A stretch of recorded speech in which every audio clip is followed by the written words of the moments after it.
In the early weeks of 2020, coronavirus has spread around the world.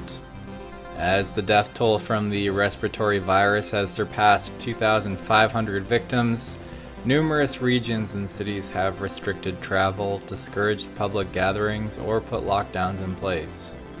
While many have been forced to cancel their plans as a result, a growing number of schools, businesses, and organizations have sought to conduct business and education as usual using technology and e-learning applications.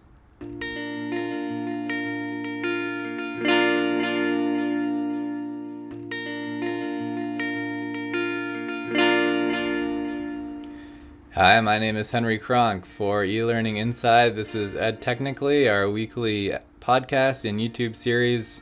This week we're going to discuss the effects of the coronavirus on education systems around the world and how numerous people, both countries and schools, are using technology to get around quarantines and lockdowns put in place.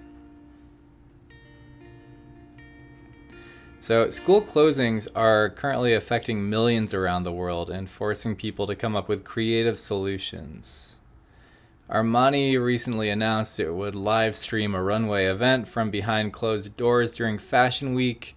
Numerous tech companies have moved their operations fully online. In China, people are even attending online bedroom rave parties in lieu of going out. Education and learning at all levels has also largely moved online to cope with a teacher and student body who can't leave their homes.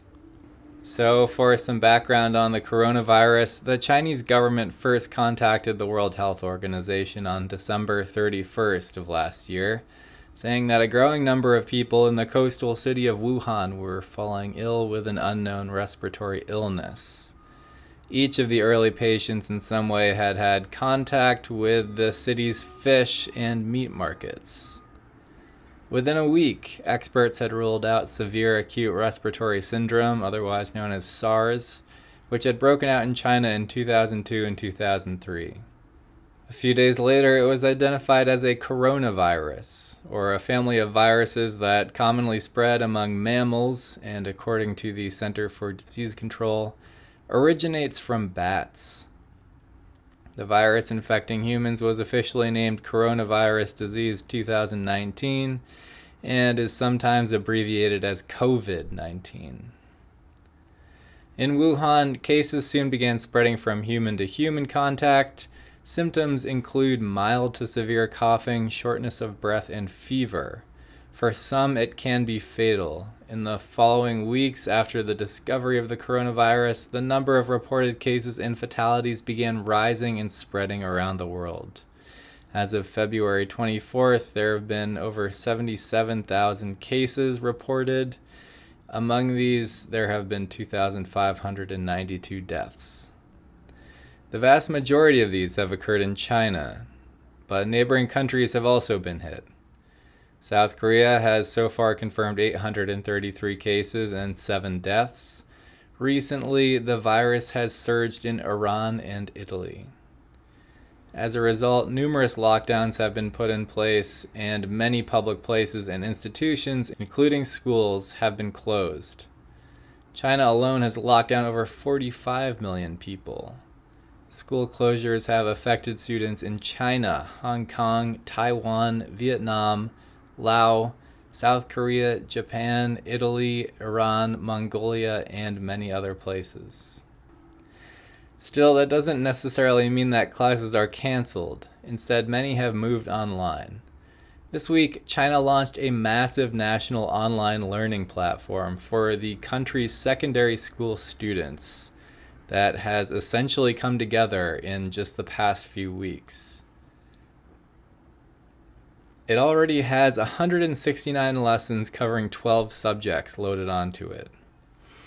To deliver the platform so quickly, the government contracted tech companies like Baidu, Huawei, and Alibaba, along with telecom providers like China Telecom, China Unicom, and China Mobile, to work together to provide the cloud capacity and bandwidth necessary for such a operation. The platform is now operating with 90 terabytes of bandwidth and uses over 7,000 servers. It has been built for simultaneous use by 50 million students. Many classes, however, continued before the launch of the massive learning platform this week. E-learning classroom alternatives are frequently used around the world to continue classes during extreme weather events and other situations that force school closures. In an opinion piece for the South China Morning Post, retired biology teacher Anjali Hazari describes how many schools are already practiced in switching to e-learning days due to other events. As Hazari writes, quote, experience of bad weather and coping with the disruption caused by recent anti-government protests in Hong Kong have helped, end quote. Typhoons frequently hit the island state and cause schools to close. Hazari's colleagues also described to her how they use numerous online services like Google Classroom and Hangouts, Zoom, ActiveLearn, Tapestry, and more to continue learning during these disruptions. This turn to e-learning en masse has presented some issues for younger learners that aren't necessarily present for older ones. Coronavirus aside, doctors and officials around the world have taken steps to limit screen time for children in recent years, especially as edtech solutions have surged in classrooms. Bringing classes online for weeks and months at a time presents a challenge for this population. In China, the government has begun broadcasting primary school lessons on state television's China Education Television Channel 4. According to the Chinese Ministry of Education, this is both to limit the amount of people using the previously described platform and to protect young learners' eyes. In Hong Kong, educators also told the South China Morning Post's Anjali Hazari that their e-learning response to coronavirus differed depending on the age of the student. As the head of the Chinese International School, Sean Lynch, said, quote, we are particularly careful to limit the amount of screen time our youngest students are given on any day. While the coronavirus has hurt businesses around the world and hit the global stock exchange hard, it has provided a huge demand for edtech and e-learning services. Speaking to Bloomberg, iTutor Group founder Eric Yang said that people taking courses on his platform in the first week of February had tripled compared to the previous year. Speaking with Bloomberg reporters, Yang said, quote, the coronavirus is redefining the online education sector. I expected online classes would surpass physical tutoring businesses in 3 years, but now I think the turning point will come much earlier, end quote.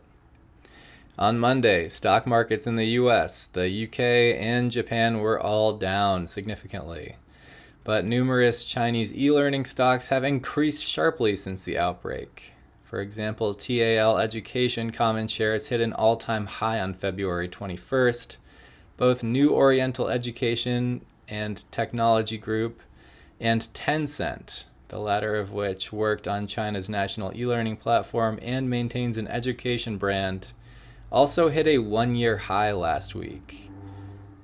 However, in the days since, both shares have corrected. For many of the affected regions, schools are closed at least until mid-March, maybe longer.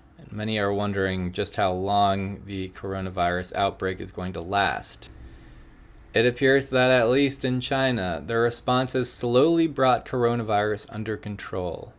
On February 24th, the World Health Organization said the daily instances of new cases being reported peaked during January 23rd and February 2nd.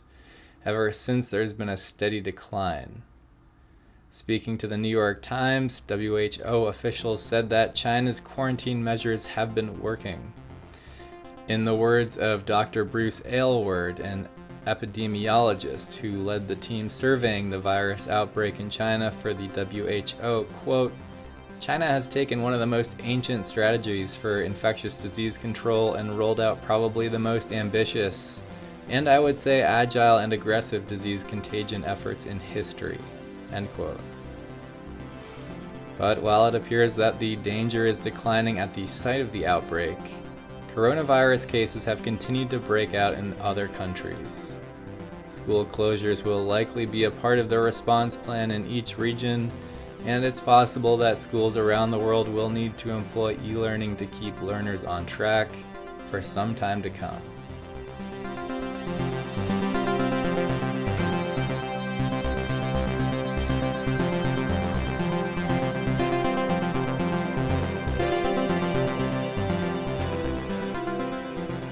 This has been Ed Technically. My name is Henry Kronk. I'm the editor at eLearning Inside. If you like this episode, please rate and review. If you'd like to hear more, please subscribe. Also keep in mind, this show is available as a video on our YouTube channel and also as a podcast on iTunes, Stitcher, Spotify, and Google Play. The content for this video and show first appeared as an article on eLearning Inside. If you'd like to hear more about online courses, technology in the classroom, and the EdTech sector, please check out our site.